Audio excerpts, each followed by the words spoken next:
Hello, and welcome to the Blood Podcast Birth, Love, Experience, and Death. I'm your host, Stephanie Bushak. And I'm your co-host, Matt Bushak. He can't stop smiling. Right before we got on this video, he was like, I'm so excited. Today we're going to talk about retirement. Yay! I am excited. Yeah, I'm excited too. This is going to be a good one because this is something that's positive and I'm super looking forward to it. I'll find some ways to get some negative out of it, though. Okay. Yeah, it's not going to be all positive. If you insist. Yep. Yeah. Well, all right. It's our life. I mean, We'd be going out of sync with the theme of things if we did everything all positive, right? We bled. Yes, we did bleed So profusely. So I'll go back to a little bit of background in the history. So Stephanie and I met in high school. Very early on, we had planned on having some kids. Stephanie was going to be a stay-at-home mom. I was going to have a career as an engineer.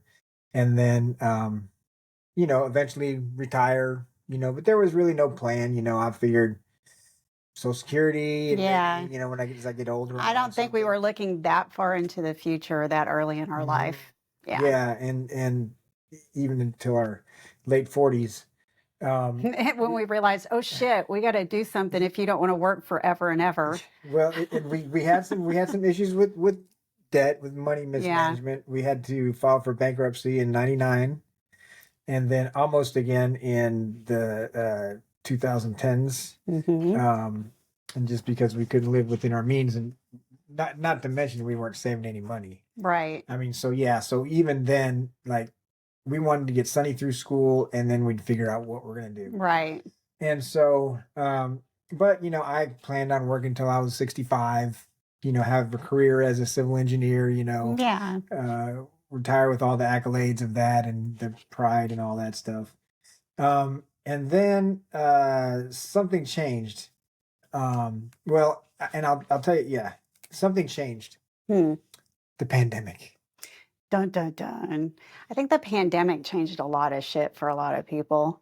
It was a major... Socially, financially, I think it just, made people reevaluate their lives, kind of. So there wasn't a lot of work to do during the pandemic because everybody else was fucking working at home, but the city, we were there to do nothing. So there you go, taxpayers.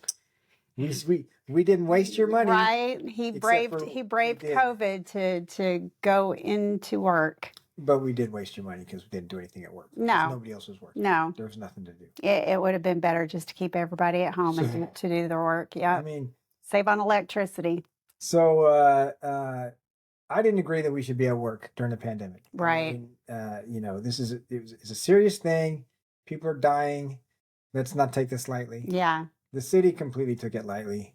Not to mention it was kind of a political thing too. Oh, so. Yeah, it was totally political. People were talking about wearing diapers on their face. And so I found out that the views, some of the values, especially when it comes to this, between me and my coworkers were 180 degrees opposite. Yeah. The majority of the office felt like it was stupid. We shouldn't wear masks. It's basically a flu that's just a little heavy. Yeah. That killed like 200,000 people, but whatever. I'd argue with them. It got to the point where if somebody was going to have a meeting with me, they had to wear a mask. Yeah. Everybody in there. So I'd yell at people as they come into meetings, like, put the fucking mask on. Yeah. And it was awkward. Right. So, if they all want to breathe on each other, whatever, don't fucking come in here and breathe on me. So I and it's really frustrating because, people they're engineers up there. This fucking science is real. Yeah, right. You would think, engineers would follow science. But anyways, so I started looking at somehow two things happened. Right before the pandemic, Stephanie and I took a trip to Italy. And one of the things that I did to make a little extra money for the trip was to do a few bank bonuses. You open a bank account, do direct deposit, and then you get $400. Yeah. Something like that. Yeah. You deposit for a certain amount of time and they give you a bonus, right? Right. Yeah. So I did a couple of those bonuses. Those can be found on Doctor of Credit. Just Google it; it's out there. If you're interested. And so that was kind of the second prong to this two-pronged retirement idea fully coming into fruition. So going back to the pandemic, I started reading about financial independence. Yes. Or the FIRE movements, which financially independent, retire early. Okay. What financial independence means, I don't have to rely on anybody for my finances. Right. You don't work for the man. Right. I can work if I want to, or I can just not. Yeah. You're on your own schedule. Yep. I've got enough money to handle myself no matter what I want to do. Yeah. So that's what, seeking financial independence. I started reading a lot about that. Yeah. Going down rabbit holes, listening to podcasts, just really, really trying to develop that mindset. And what it does is it teaches you to save that money and save it in a certain way, and there's a way you can take it out. Yeah. And get the most out of it. Right. Yeah. Along the way. Yep. Yeah. Simple strategies. This is not weird stock options or stuff like that. Yeah. Very simple strategies of investing. Of course, you have to have money to invest. Right. That comes back to my other thing. Yes. So starting with the bank bonuses, one thing that I had started reading about was credit card churning. Yes. Now, at the point, this was 2021. That sounds right. At that point, we were still in debt. Sonny was going to college. Mm-hmm. We were paying for half of that. We were taking out student loans for that. And we were about $100,000 in credit card debt. Yeah. And this is 2020, right before the pandemic. And I found this bank bonus thing. So maybe, you can do several of those a year and make probably $10,000. Yeah. A year doing that. Then I got into this credit card churning. Mm-hmm. And so I made enough money off the churning. So basically, you open a credit card, you spend the money to get the bonus, you keep the bonus, you close the card. Right. And you churn that over and over. I know you know what this is. Yeah. No, yes. Stephanie's. Tell us more. And so. I know I know this, but I'm on behalf of the audience. But they don't know that you know that I know that. Oh yeah, I know all this shit. Right. But Matt is the one that does all this shit, so I can't give you like the finer details. But yeah. And I'm trying not to bore you too much, but I probably am, because this is exciting to me, but not to everybody. Yeah. Which honestly, I'm really grateful that it's exciting to you, because it's really changed our lives financially. Yeah, I really get into this hobby, or game is what we call it. Yeah. Everything is above board. There's nothing that's illegal.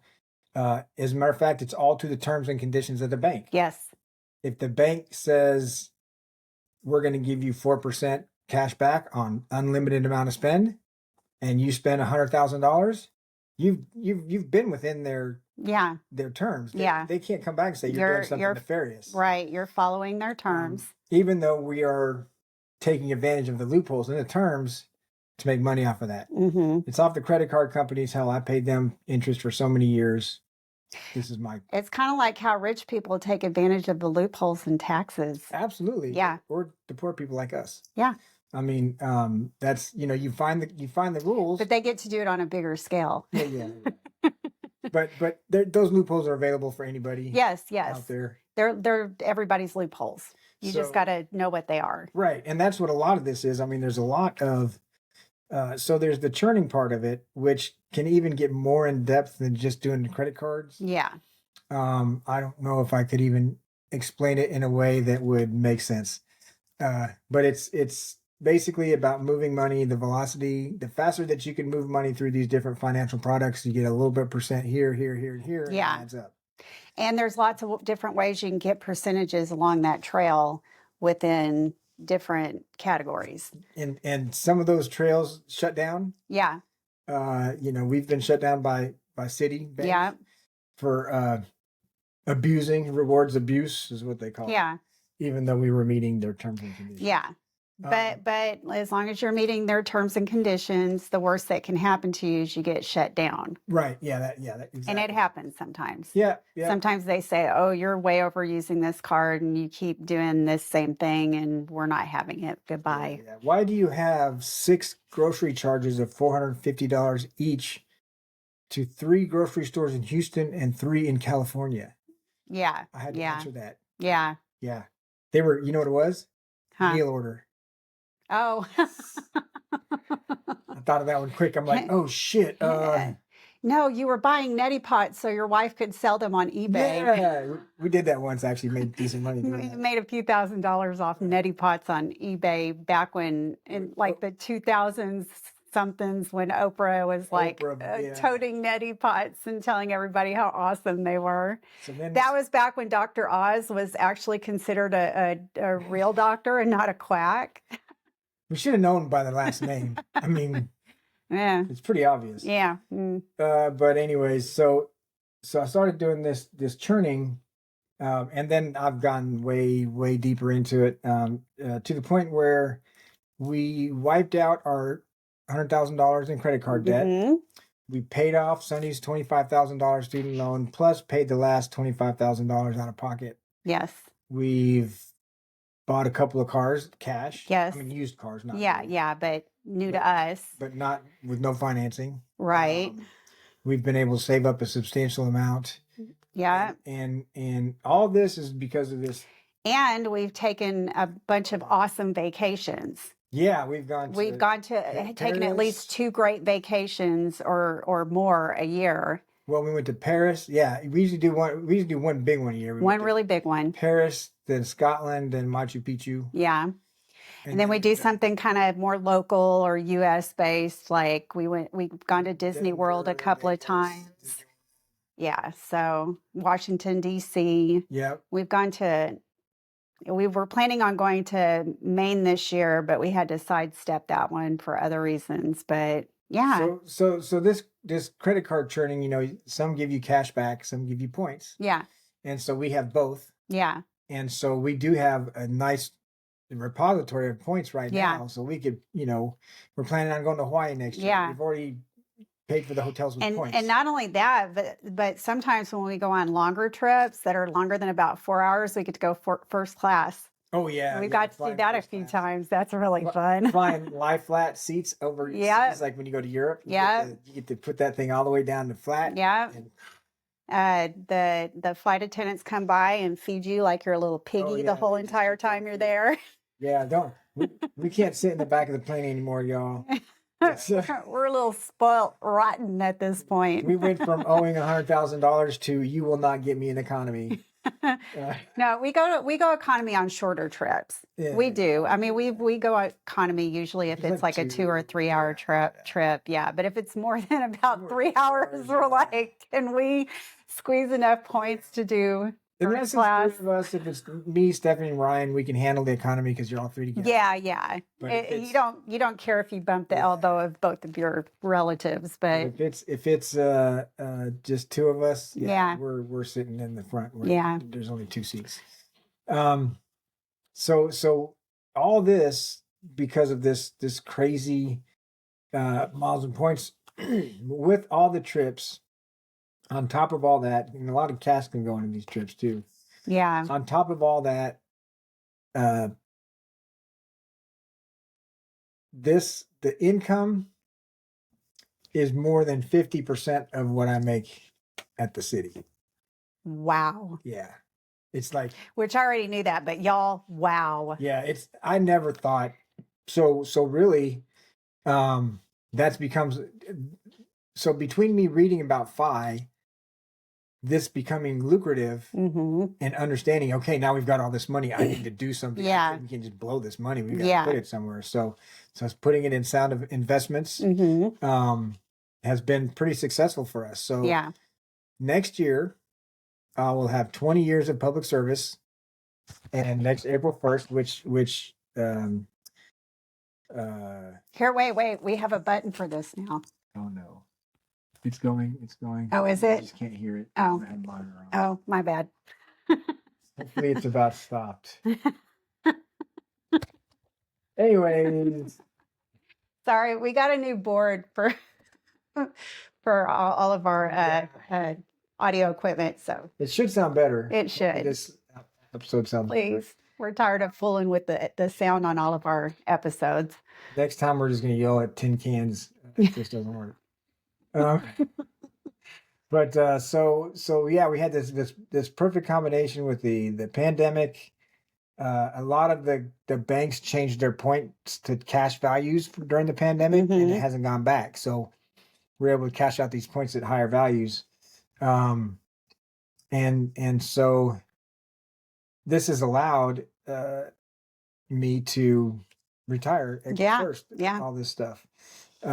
Retirement is going to look like we have a budget, and so right now we make money taking care of Ryan. The state pays us because it's cheaper. Or his full-time caregivers. Yeah, it's cheaper than paying an attendant to do it, or going to a group home. Yeah, or going to a group home. Yeah. So we get a little bit of income from that, not a whole lot. Ryan gets a small Social Security check every month. My pension, so I'll be able to draw my pension April 1st because I'll have 20 years. So I'll be eligible. And so that adds on. I make a teeny tiny amount of money doing my business. I make about $5,000 a year, give or take. So better than nothing. I mean, it's a hobby. That's right. It'll take off one day. And I don't care if it does or not, to be honest with you. It just gives me something extra to keep my brain going during the day. It's a way for you to be able to buy other stuff that you want. Yes, I do that a lot. That's true. I probably actually make about $10,000 a year. It's 5,000. But 5,000 of it goes to my wardrobe and things around the house that I want to get and stuff like that. So yeah. So even with that money, we were able to put a down payment on this house, a little bit of down payment, and spend a lot of money furnishing this house too. Yeah. And I'm not, this is by no means a flex to how much or anything. This is just, this is how we are going to retire. Yeah. This is some of our ways to mean. I think we decided to do this one because a lot of people, like, obviously we're super excited that he's this close to retirement. And, a lot of our friends and family were like, well, I'll say something like, well, yeah, when Matt retires next year, we'll be able to, fill in the blank, do more in Special Olympics, or he'll be able to help me out with Ryan more or whatever. And everybody's like, wait a minute, he's retiring. He's only 50. I'll be 54. He'll be 54 when he retires. Yeah, I'm 54 now. Oh, okay. So he's only 54. That's what I thought. That's how I started out there, and then you fucked me up. Don't mess with me, man. I'm old and my brain is really fragile. Stop, please. But so yeah, we're excited, and we share with people that he's retiring, and everybody's like, whoa, he is so young to be retiring. And I'm like, yeah, I know. Yeah. But also we feel a lot older than we are because of all the shit that we've had to deal with. So this is like one of the really awesome things that's going on in our lives. So we thought we would share that with our podcast. And so this is how we're doing it. And so with that income I mentioned, and then I have a set amount that I have to make each month on the side hustle, on the churning, to be able to do that. And I'm pretty confident that I can do that. And so one of the things, so.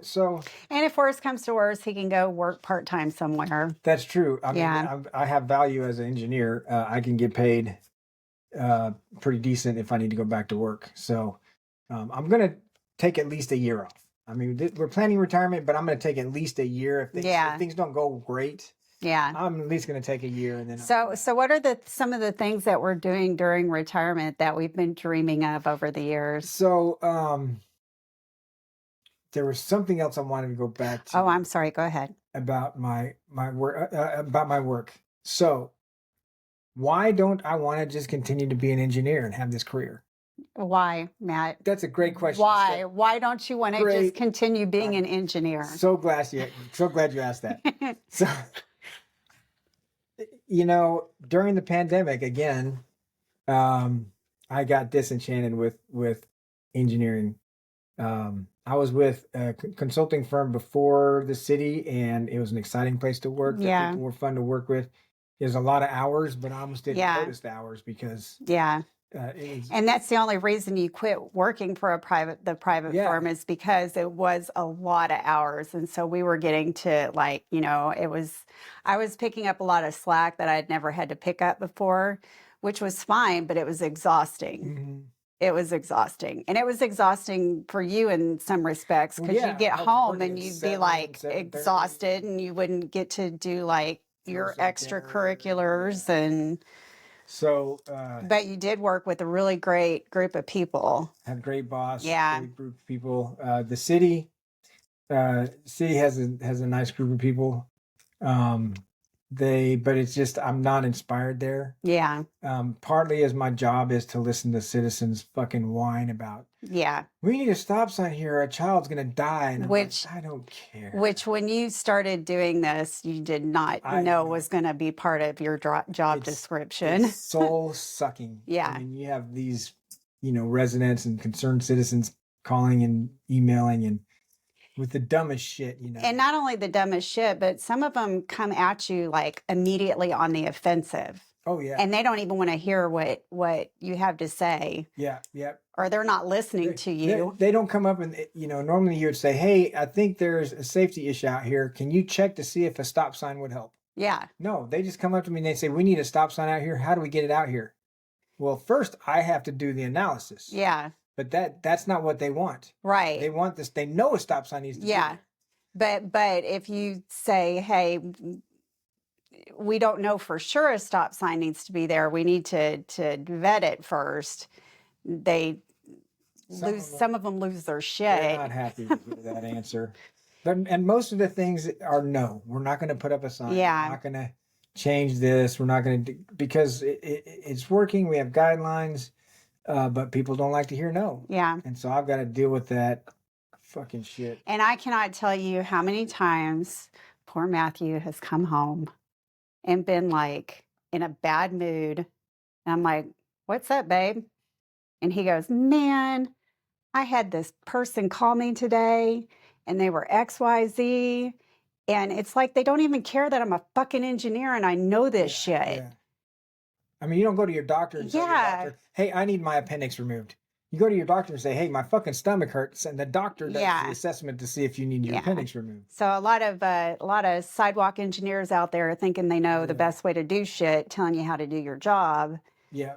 Everybody who drives a car thinks they know. That gets depressing when you're the expert and people keep insisting that you go against your expert opinion just to please them. They don't believe me. Yep. Yeah. Yep. And so they think I'm just being whatever, bureaucrat, Yeah. And I hate that. But, so really where I work. How many more months? 6.5. It's not inspiring at all. So I don't want to be an engineer anymore. Yeah. I mean, I'm not identifying as an engineer. Yeah. If people ask me what I do, well, for years and years, you loved your job. Oh, yeah. And, I was an engineer. It's not like you started out going, I kind of want to not be an engineer, but it makes good money, so I'll go ahead and be. No, you were like, I am doing this because I love it. Mm-hmm. And the last few years, it has been, I'm doing this because I have to pay the mortgage. That's what it is. It's come down to, I'm there because I have to be there. And that's the worst. That's the worst way to be somewhere. The job doesn't challenge me though. And there's just nothing inspiring about it.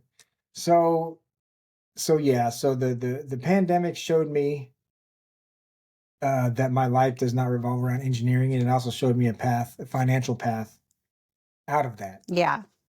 Which is something you do enjoy doing. Right. So I'm really glad that, I mean, the pandemic sucked, but people desired people more. They wanted more people interaction. Mm-hmm. The world, there was a lot of things in the world that went better. Yeah.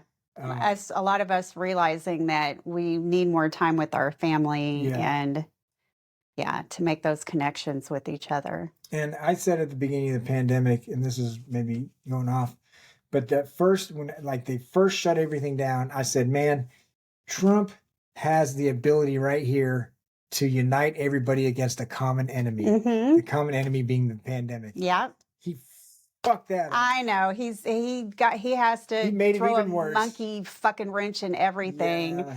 I'm telling you, all he's doing is tearing everybody apart. He's always been a divider. He keeps bragging about doing great things for the United States. You know what the best thing is you could do for the United States?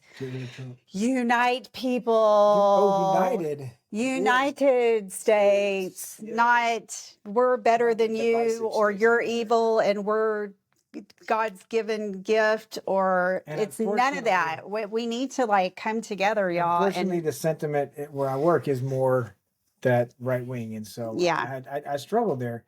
Now, not so much because we don't talk politics. Yeah, which thank God, because that's just But two things happened. One is they were talking shit about transgender one day, and they're like, "Yeah, my kid wouldn't be transgender because I'm a better dad than that." And I'm like, "What the fuck, dude?" I had to close my door, and the next day I came in and I gave them all a speech like, "Look, I have a transgender son, and you guys are assholes. You guys need to have more compassion.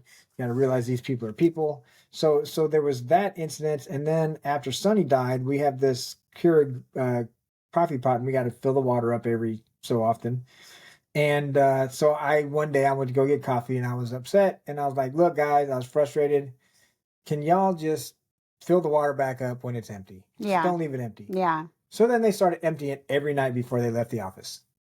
And somebody told me they're just doing that to fuck with you. Mm-hmm. And I'm just like, really? And so finally, one of the supervisors up there emailed everybody, said, "Quit fucking with Bushak." Mm-hmm. Which I have to work at a place where my son died by suicide. And 2 months later, people's boss has to write them to quit fucking with me. Yeah. I don't want to work there. No. I don't want anything to do with that place. Talking trash about basically our child and giving you a hard time knowing all the bullshit you've already been through. Yeah, exactly. It's like, really? So no, thanks. These people, they don't inspire me. I talk to them, but I'm not going to talk to any of them after I retire. I mean, they're work colleagues. Yeah. So when I do retire, though. Yes. What are we going to do when you retire, Matthew? I am gonna develop more of those personal relationships. You know, being able to go to coffee with people or to lunch or whatever. I want to play my bass guitar more. Yeah. I want to go fishing. Yeah. I'm thinking about getting a little boat, you know. I want to go fishing with you. We'll all go fishing. Yeah. You and I haven't been fishing since we were like in our early 20s, I think. Yeah. Yeah. Yeah, before kids. Yeah. I don't remember a time of all of us with the kids going fishing together. I don't think like you took Sonny fishing and Ryan goes fishing at camp. But yeah. Yeah. So I'll do. I was thinking, Special Olympics. We've talked about Special Olympics, spending more time, being involved in that. PFLAG, maybe being able to spend more time doing some stuff in PFLAG. Help it out church. We've talked about being able to help out more at church. So, we'll have more opportunity to follow our hearts more when stuff comes up instead of being like, oh no, that's going to be really time consuming and I don't have the energy for that. Yeah. People ask me, what are you going to do when you retire? I'm like, all the shit I want to do right now. What am I not going to do when I retire? It's like, one of the things that's cool about retirement too is we're not bound to a schedule for trips. Yes. So we can take a trip whenever the fuck we want. Yes. It can be in the off season. It can be in the middle of the week. It could whatever. Yeah. Whatever the cheapest is. Yeah. So I can start looking for those. We've got 3 trips planned for next year. Yep. Yep. We're going to Hawaii. Oh yeah. And then Grand Cayman. And then to Disney World. Yeah. So really looking forward to those. A lot more travel, a lot more, hopefully, not developing the relationship, but nurturing. But nurturing, getting to spend more time with our friends and family, and So that's sorry, I had a sunny moment there. Yeah. Not all of them. I know. But so I wanted to finish by asking Stephanie. Yes, Matthew. And I'll try to answer this too. What does it mean that I'm retiring to you? What does it mean? I know it means like I'll be around to help more. I think it means less tension. Yeah. Less stress. It won't be completely, right, without stress. Obviously, there's always going to be stress, but there's a lot of freedom of mind. Yeah. Not being tied to a 9 to 5. Yeah. Or I mean, even, like I play basketball in the morning. It'll be nice to come back home and recover, maybe stretch, instead of like just having to run this work, put my clothes on, and sit behind a desk for 4 hours. Yeah. I think our health. Yeah. And this is kind of what it means to me. It means we're healthier, we're less stressed. We can be more giving. We can pour more out because we have more to pour out. Yeah. And a big part of all this is Ryan is more than a one-person job. Oh yeah. And so, a big part of this is, and this is what I tell people if I don't want to brag about like vacations we're going and shit, but I just tell them I'm retiring because Ryan needs help. Yeah. Need help with Ryan. Yeah. And that's not untrue. He is a full-time job, and Matt and I have been, he is more than a full-time job. Yeah. I'm going to say that because it's like I'm trying to take care of me, and I'm trying to take care of a whole nother person. And, that when you're trying to take care of a whole nother person, that cuts down a lot on you time. Yep. Yeah. And then you throw a full-time job in the mix. Yeah. Forget it. It's it's just like. And self-care. Yeah. Is something that, I want to work more on my health. I want to be able to be active and so I can concentrate, focus on my health. Matt had his foot surgery. I actually have back surgery coming up next month, and I put off that back surgery for like 12 years. Like about 12 years ago, they were like, yeah, you'll probably feel a lot better if you go ahead and get this back surgery. And I was like, I don't have time for that. Yeah. I got to watch my son full time, and he can be, at the time, he could be physical. Even now there are times where I'm like, hey, Ryan, do this. And he's not understanding. And I have to like go over and demonstrate to him, or, I have to help him shower. That's physical. I have to do, laundry. That's just the regular. But on top of that, I have to do things with him that are physical. And so I'm finally getting back surgery. And retirement's just going to give us a chance to take care of our health. Yeah. Concentrate on ourselves and Brian. Health insurance, which is a big thing. So some of the practicalities of retirement, health insurance is a big deal. That costs a bunch. And as you get older, you have to spend more money. Yeah. The city allows retirees to keep the insurance as long as we pay a little extra. So I think we're good there. We've got some investments. If you do have investments and you have IRA and Roth IRA, if you retire early, this is going to get technical. If you retire early, the years before you get Social Security, you have low income. So you take that traditional IRA money and you convert it to Roth, which is the tax code allows you to do that. You can take however much. You have $50,000 in this account, and you convert that to Roth. You pay taxes on the $50,000. Okay. Because you have to pay taxes to put it in the Roth. Well, if you're not making much money, your tax bracket is real low, so you're not paying very high taxes on that. Whereas if you would have put it into a Roth at the beginning, you'd have been paying higher taxes. Okay. So this is a way. So once it gets into the Roth, we can withdraw it after 59 and a half, there's no taxes, there's no penalty, there's no nothing. It's just Okay. free money. Yeah. So that's the ideal, what you want. Yeah. You don't have to pay taxes Yeah. on that stuff. And so, yeah, Roth conversions, remember that. Important stuff. Important stuff. Hey, Matt, guess what? What, Steph? Life will kill you. But at least you'll be retired. High five. All right. Be good, kids. Bye-bye. Bye.